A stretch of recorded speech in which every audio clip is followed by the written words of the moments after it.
Langsung dari SD Islam Al-Azhar 9 Kemang Pratama. Sesaat lagi kita akan mendengarkan tausiah Ta'dibul Akhlak bersama Ustadz Luqman Hakim.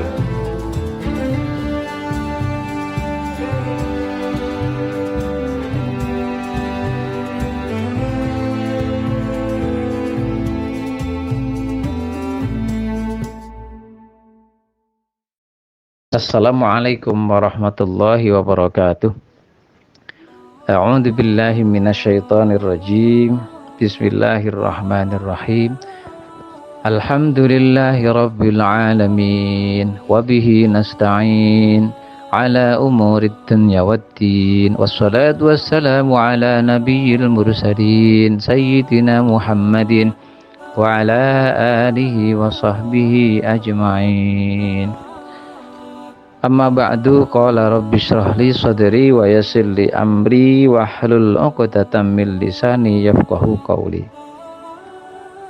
Puji syukur marilah kita panjatkan kepada Allah Subhanahu wa taala, karena karunia-Nya lah kita bisa melaksanakan perintahnya, yakni melaksanakan ibadah shaum. Salawat dan salam mudah-mudahan terlalu tercurah kepada Nabi Muhammad sallallahu alaihi wasallam dan kepada keluarganya, sahabat-sahabatnya, serta kepada umat-umatnya, sehingga kita mendapatkan syafaat dari Rasulullah sallallahu alaihi wasallam. Anak-anakku, pada hari ini Pak Guru menyampaikan tema tentang hikmah nuzul Quran. Apa sih nuzul Quran? Nuzul itu artinya turun, Quran. Quran diturunkan pada bulan Ramadan, intinya gitu. Al-Quran diturunkan pada bulan Ramadan, entah tanggal berapa, tapi ulama bersepakat bahwa tanggal 17 Ramadan pada saat itu adalah Nabi Muhammad sedang berkhalwat, bertahanus, menyendiri di dalam Gua Hira karena melihat kejahatan, melihat kerusakan, kebejatan akhlak orang-orang Quraisy pada saat itu ya. Nabi Muhammad sedih. Langsung beliau pada saat itu di 17 Ramadan berkhalwat, menyendiri di dalam Gua Hira.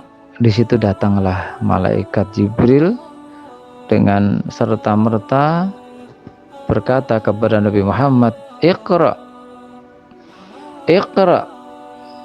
ma ana biqari.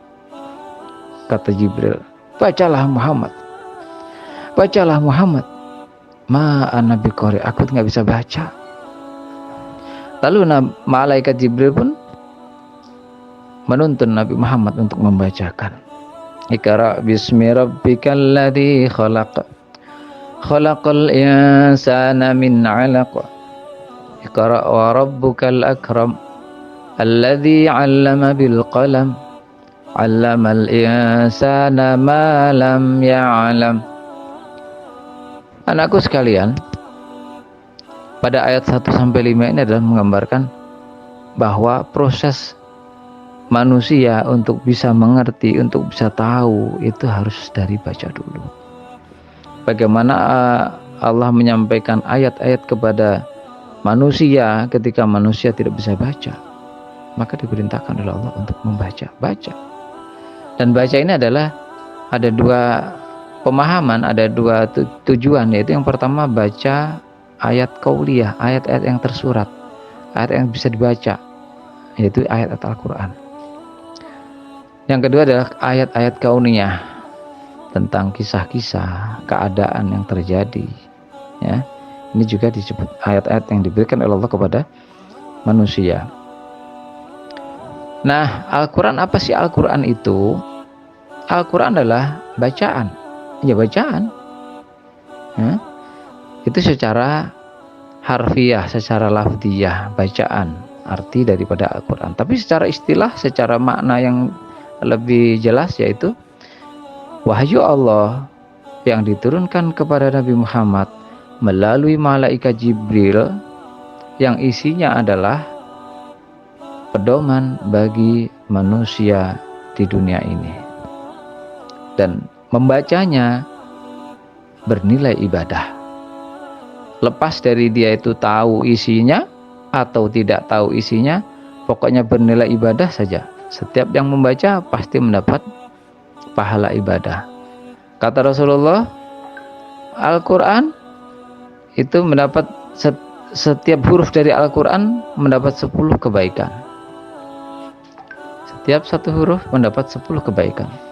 La aqulu alif lam mim harfun, bal lakin alifun harfun, mimun harfun, lamun harfun, wa mimun harfun. Aku tidak mengatakan alif lam mim satu huruf, tetapi alif satu huruf, lam satu huruf, mim satu huruf.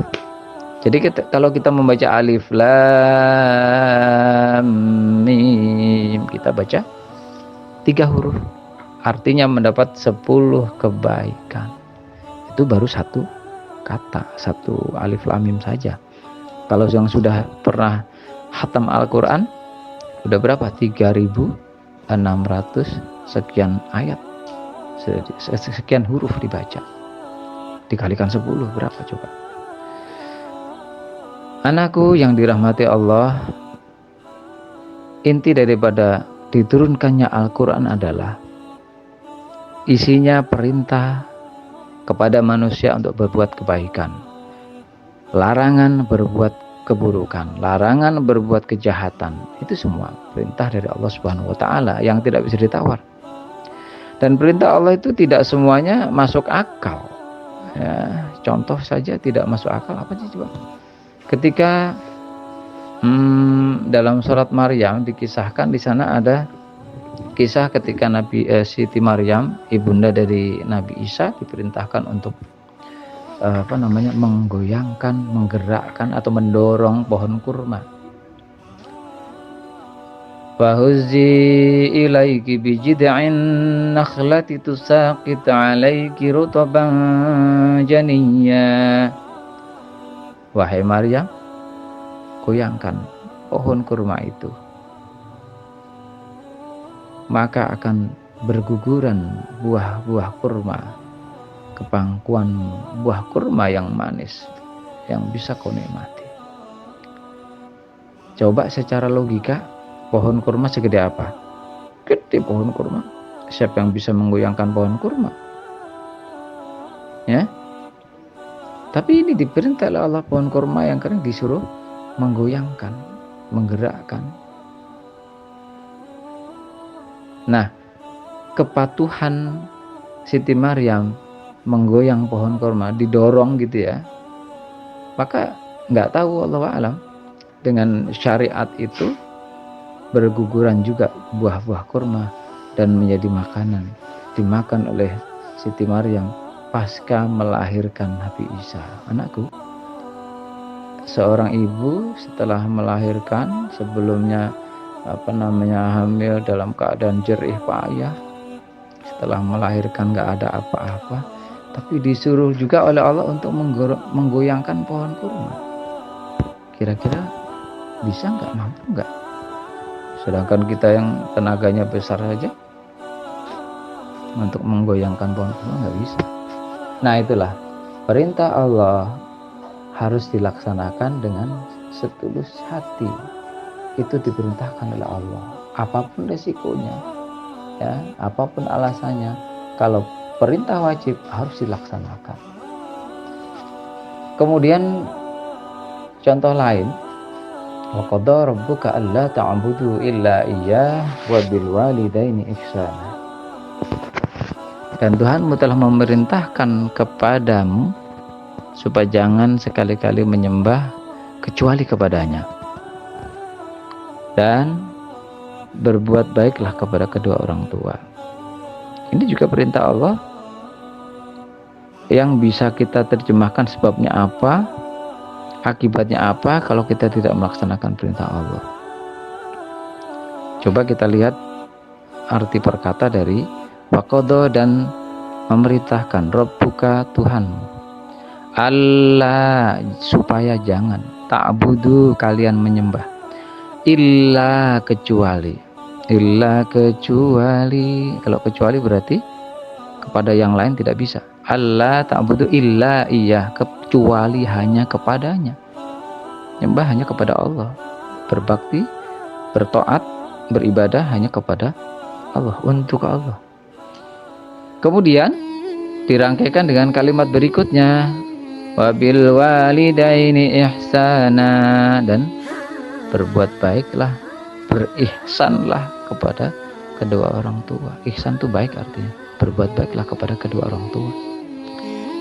Imma yablughanna 'indakal kibara ahaduhuma aw kilahuma fala taqul lahumā uff. Adapun ketika kedua orang tuamu dalam pemeliharaanmu ketika sudah sampai masa tua, jangan sekali-kali kalian berkata atau jangan. Wala tanharhuma, dan jangan membentaknya. Waqul, dan katakanlah lahuma kepada keduanya qaulan karima, ucapan yang memuliakan, ucapan yang enak didengar. Ya. Nah, kalau kita perlebar lagi, berkata kotor walaupun tidak kepada orang tua, seseorang berkata kotor kepada orang lain, seorang anak berkata kotor kepada orang lain, orang lain itu akan bertanya juga dalam pikirannya, ini anak siapa sih? Coba kalau pertanyaan itu kembalinya kepada yang berkata, dan yang berkata itu di antara kalian, siapa coba anak siapa ini? Tapi kalau perintah waqul lahuma qaulan karima, berkatalah kepada keduanya dengan kata-kata yang enak, tutur kata yang sopan, ya, yang menghormati. Kepada orang lain pun begitu, berkata yang baik, ya. Maka orang yang kita ajak bicara dengan kata-kata yang baik, mereka akan berkata juga, anak siapa sih ini, sopan, kata-katanya enak, gitu. Kembalinya kepada kita juga, kepada orang tua kita juga. Berarti si Ahmad nih berarti berbuat baik, kata-katanya baik, anaknya Pak Fulan, anaknya Pak Hamid, gitu. Itu contoh perintah Allah yang bisa kita terjemahkan, dicari sebab musababnya, ya, dicap apa akibatnya, jadi sebab berkata kotor, maka akibatnya orang lain tidak suka, gitu kan? Itu salah satu perintah Allah yang bisa kita cari sebab dan akibatnya. Kalau yang tadi perintah seperti contoh ketika Nabi Musa saat itu dikejar-kejar oleh tentara Fir'aun yang konon menjadi bapak angkatnya, tapi tidak satu akidah, maka Fir'aun kan mengaku sebagai Tuhan, ya, mengaku sebagai Tuhan. Siapapun yang tidak mau mengakui aku sebagai Tuhannya, maka harus dibunuh, gitu kan? Dan Musa tidak mau. Nabi Musa tidak mau. Nabi Allah Musa mengakui bahwa Fir'aun sebagai Tuhan, nggak mau.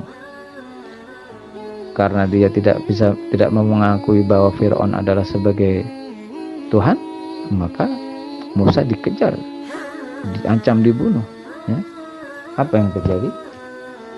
Peristiwa pertama ketika saat itu Nabi Musa ditantang untuk mengadu ular, ya. Tukang-tukang sihir semuanya bikin tambang yang besar-besar, kemudian tambang itu dilemparkan ke lapangan menjadi ular sekonyong-konyong. Nabi Musa takut. Apakah takut? Tidak, ya. Nabi Musa takut saat itu. Kata Allah, la takhaf wa la tahzan. Wahai Musa, jangan kamu khawatir. Lemparkan tongkat yang ada di tanganmu itu, maka tongkat itu akan menjadi ular. Ketika dilempar langsung, kata Allah disuruh melemparkan tongkatnya, Nabi Musa sami'na wa ata'na, aku taat. Dilemparkan langsung jadi ular yang besar. Dan ular-ular tukang-tukang sihirnya Raja Fir'aun dilahap habis. Peristiwa berikutnya pada saat Nabi Musa dikejar-kejar oleh tentaranya Raja Fir'aun sampai di tepian pantai, dan pantai itu curam, tinggi, ya, kalau mau lanjut dia akan terdesak, akan jatuh ke dalam lautan dan tenggelam Nabi Musa. Tapi kalau balik lagi nggak mungkin, karena semua tentaranya Fir'aun sudah ada di belakang, mau nggak mau harus mati dia, gitu kan? Kata Allah, hai Musa, lemparkan tongkatmu ke dalam lautan itu. Maka Nabi Musa, sami'na wa ata'na, aku taat apa perintah Allah. Dilemparkan itu tongkat. Maka lautan pun berubah menjadi jalan tol, ya, menjadi jembatan yang besar, luas. Dengan leluasa langsung Nabi Musa memacu kudanya. Ketika sampai di seberang, sudah sampai di seberang lautan, di seberang pulau daratan, Nabi Musa mengambil lagi tongkatnya. Sebelum mengambil tongkatnya, tentara Raja Fir'aun pun mengejar. Ketika sampai di tengah-tengah, itu tongkat diambil oleh Nabi Musa. Dan seketika itu juga yang tadinya jembatan bisa dilewati oleh Nabi Musa dan kudanya, berubah menjadi lautan kembali dan tenggelamlah tentara Raja Fir'aun. Fir'aunnya juga ikut tenggelam. Apa yang terjadi? Kata Raja Fir'aun di dalam ketenggelamannya itu, ketika sudah sampai tinggal sampai leher ya, nggak ada pelampung, nggak pakai pelampung, nggak siap-siap, nggak ada pelampung juga. Udah mau tenggelam, Raja Fir'aun teriak-teriak, amantu bi Rabbi Musa wa Harun. Kalau begini aku percaya kepada Tuhannya Musa dan Harun. Tolong. Apa yang terjadi? Karena nafas sudah di tenggorokan, maka imannya, kepercayaannya si Fir'aun kepada Tuhannya Musa dan Harun tidak diterima oleh Allah. Tetap dia sebagai orang kafir. Begitulah anakku sekalian. Jadi Al-Quran, apapun isinya, itu kalau perintah kita harus laksanakan. Kalau larangan kita harus hindari, kita harus jauhi, jangan sampai kita melakukan larangan atau melanggar larangan-larangan Allah Subhanahu wa taala. Kembali kepada yang awal tadi adalah bahwa Quran diturunkan oleh Allah. Apa tadi? Secara istilah, Al-Quran adalah wahyu Allah yang diturunkan kepada Nabi Muhammad melalui malaikat Jibril, dan isinya sebagai pedoman bagi manusia, bukan umat Islam aja, manusia seluruhnya. Ya ayuhan nas, manusia di situ perintah semua untuk melakukan, mentaati isi Al-Quran, perintah dan larangan dari Al-Quran. Siapa yang taat maka selamat, siapa yang ingkar maka akan sengsara, dia tidak akan mendapat keridhaan dari Allah Subhanahu wa taala. Mungkin itu yang bisa disampaikan oleh Pak Guru pada kesempatan kali ini. Mohon maaf apabila ada kurang dan lebihnya. Ihdinas shiratal mustaqim. Wassalamualaikum warahmatullahi wabarakatuh. Terima kasih Anda telah mendengarkan tausiah Ta'dibul Akhlak bersama Ustadz Lukman Hakim.